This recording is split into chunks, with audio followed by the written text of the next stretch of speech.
it is reality. If you get off planet Earth, time on the moon is completely different than time on planet Earth.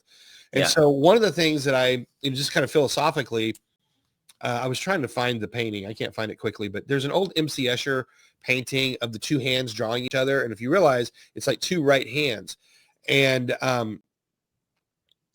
the hands are drawing themselves, but what you can't see is you can't see the artist.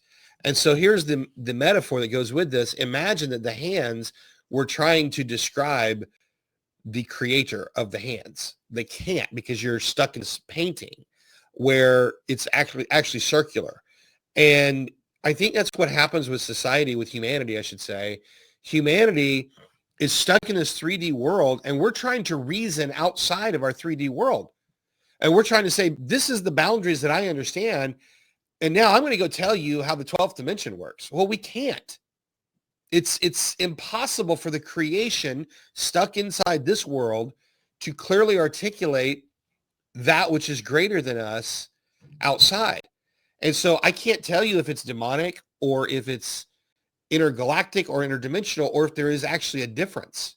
Yeah. I think I know emphatically there are good entities, spiritual energies, spiritual entities that are happening in a dimension that we cannot see and understand right now. And there are evil entities that are happening in realms that we cannot see right now.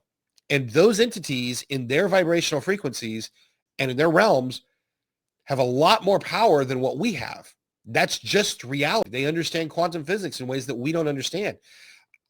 I'll go so far as to say I think there's probably other planets that are inhabited that have much more advanced technology, much more advanced civilizations, and they might be able to come back and forth to planet Earth and do things.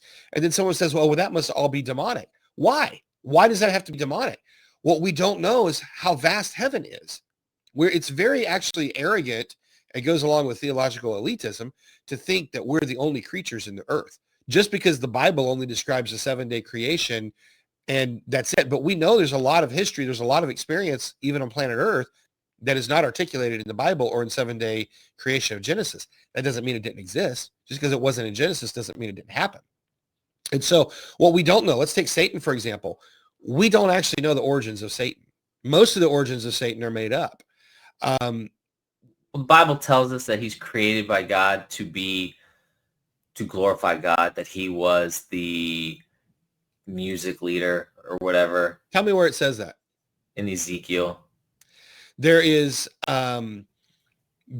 insinuations that people have taken, but without going through it, a lot of those passages. Sure, I mean, imagine there's some conjecture that goes along with that. There's a lot of conjecture. Okay.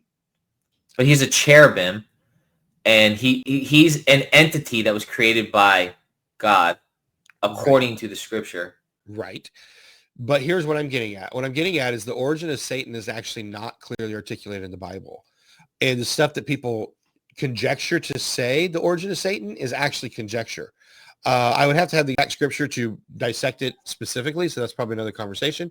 Happy to have that conversation. And I have a friend who I would love to have on as a guest who could really school both of us on it because he knows the Hebrew. And what happens is in the English translation, it's actually different than what the Hebrew translation says. And so he can go back to the original and he can tell us some stuff that, when he and I have talked about it before, just blows my mind.